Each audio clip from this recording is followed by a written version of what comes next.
Hi there, it's Melanie Didham. I am continuing with our Preceptor development series. I'm an educator with the New Brunswick Critical Care Nursing Program, and now I'm going to talk about conflict resolution. So, conflicts have an adverse effect on productivity, morale, and patient care. Conflict may result in high employee turnover, limit staff contributions to the unit, and impede efficiency.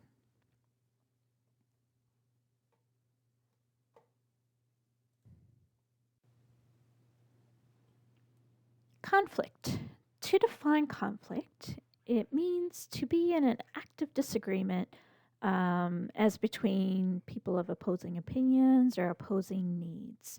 Some examples of conflict could be disruptive behavior, disrespect, inappropriate comments or jokes, harassment, or physical violence. All conflict has the ability to arouse motivation to solve a problem that may have otherwise gone unattended or be ignored or brushed under the rug.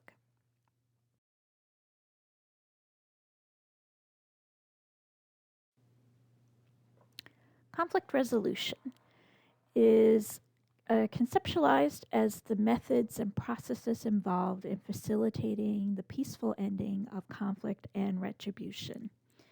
So, with conflict resolution, the focus is on resolving the conflict, not winning or being right. That is not the goal of conflict resolution.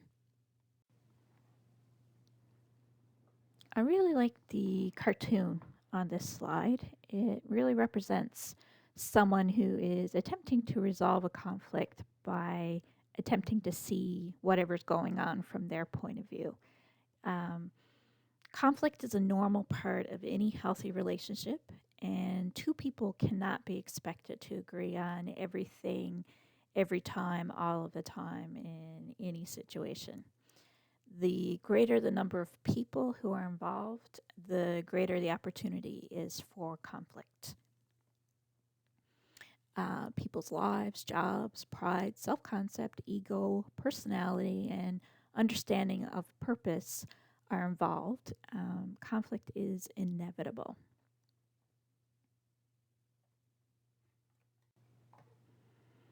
Some causes of conflict could be poor communication, weak leadership, lack of openness or willingness to share, misunderstandings, lack of planning, poor staff selection or combination, frustration, stress, and burnout, conflicting styles or personalities, and conflicting goals.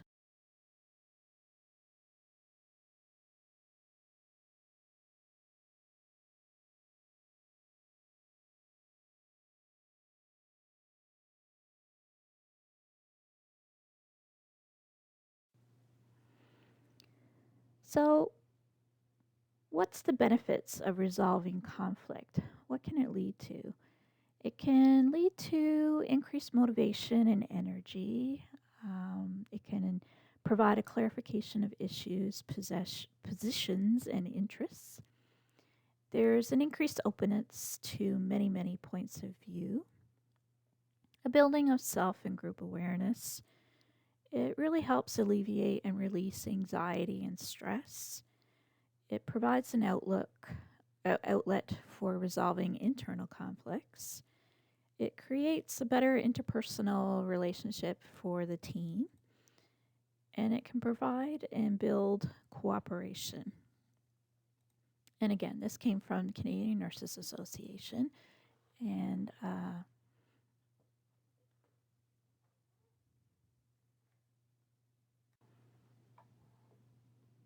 now, what happens if we don't resolve conflict? What can happen? There can become defensiveness and rigidity in the person and in the group. You could have poor work relationships and or negative cycles of interaction. You can have an escalation of the conflict. There can be high stress or illness that can occur with unresolved conflict. Relevant information may not be shared between employees or staff members. Unpleasant emotional experiences become associated with the person or the place.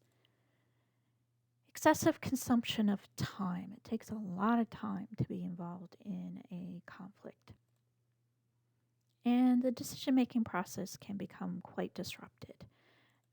The key isn't to avoid conflict, but the key is to learn how to resolve it in a healthy way. So, what are some win-win approaches to conflict resolution? A conflict has been identified, so what do we do now? Some keys, some tricks, or something to help you with the process could be address the problem, but not the individual. Express feelings in a non-blaming way. Take ownership of your own personal role in the problem or the conflict. Listen to the other person and see the issue from their perspective. This is probably one of the hardest things that people do with conflict resolution. It's all about your perception and how you're feeling. It's really hard to sit back and actually listen to what the other person's saying. Do not try and solve the other person's problem. Encourage a different point of view, or encourage yourself to look at it from a different point of view. Have an honest discussion and focus on what can be done. Be a part of the solution and not a part of the problem. And if you incorporate some or all of these approaches to try and resolve a conflict, this will greatly increase the likelihood of a positive outcome.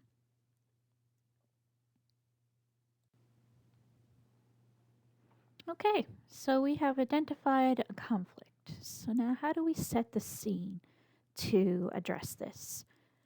The way to set the scene is to try and address this issue that in a non-confrontational manner. And this will really set the right tone for conflict resolution. So before raising an issue, we should consider a few things. Is the issue significant enough that we need to address it right now? Could it be a safety or a best practice concern? What are the potential consequences of not addressing this issue? Are you and the individual in the right state of mind to discuss this at this point? If everyone is angry or heated, or if the other person isn't really open to discussion, then that really isn't the time to try and have a discussion. And is the timing and location appropriate? In the middle of a unit, in a patient's room, during a meeting, may not be the best time to try and have a conflict resolution intervention at that point in time.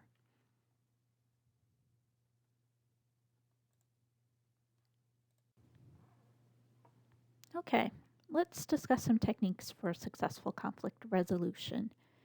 Plan your conversation and try and use proper timing. Discuss matters in private, especially if it's a confidential matter. Focus on the issue, not on the person. Keep everything on point. Focus on sharing information and perspectives. Keep to the facts. Negative statements and criticism should not be used. It's not helpful to keep everything negative or criticize or critique. Keep your emotions in check and give the person time to respond and seek their point of view. And actively listen to what the person you're speaking with, actively listen to what they're saying.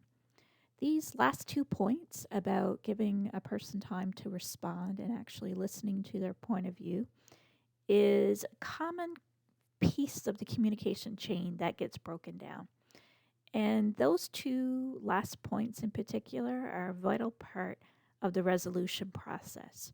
If they're skipped or if they're not effectively used, the chances of successful resolution drastically decrease. Okay, we have identified a conflict. We have used all of our resources that we ourselves have to try and come up with a resolution effectively from person to person. And what happens if the conflict is not resolved? And this happens. So there are various avenues you can take to try and help in resolving a conflict or identifying it or coming up with strategies on how to come to a solution. So a lot of times the third party could just be a coworker. And, coworkers, they'll know the environment, they know the culture in the unit. They may be a very effective person to help come up with a solution or a resolution.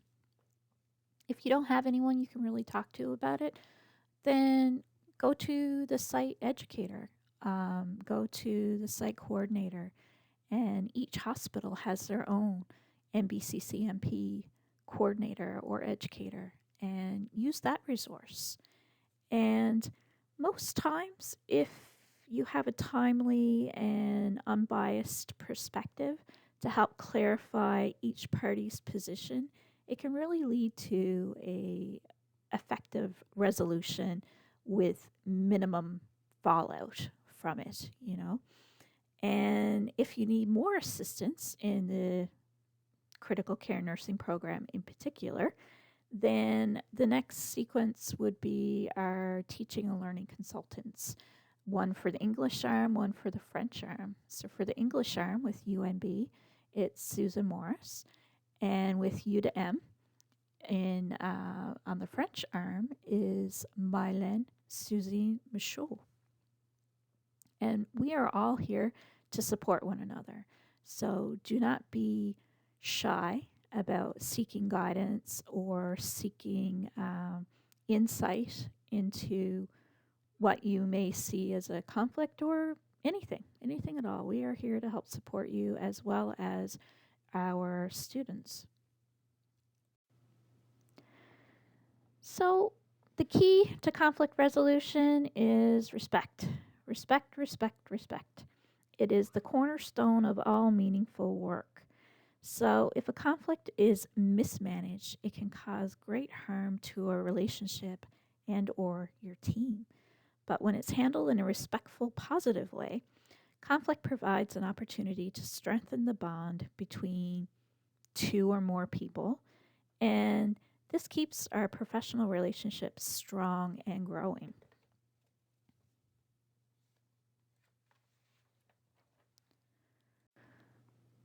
So, when you recognize conflict and are willing to examine the issue with compassion and understanding, it can really lead to creative problem solving, team building, and stronger relationships.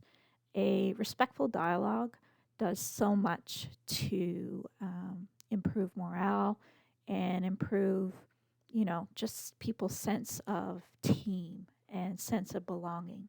So, I hope this little PowerPoint presentation helps you think about, some positive ways that, you can help yourself in conflicts and give you some guidance if you experience conflicts during your preceptoring of our students. So here's some of the references that I used throughout this dialogue, and if you have any questions, you can ask away, and I will see you with the next piece of the preceptor development. Thank you.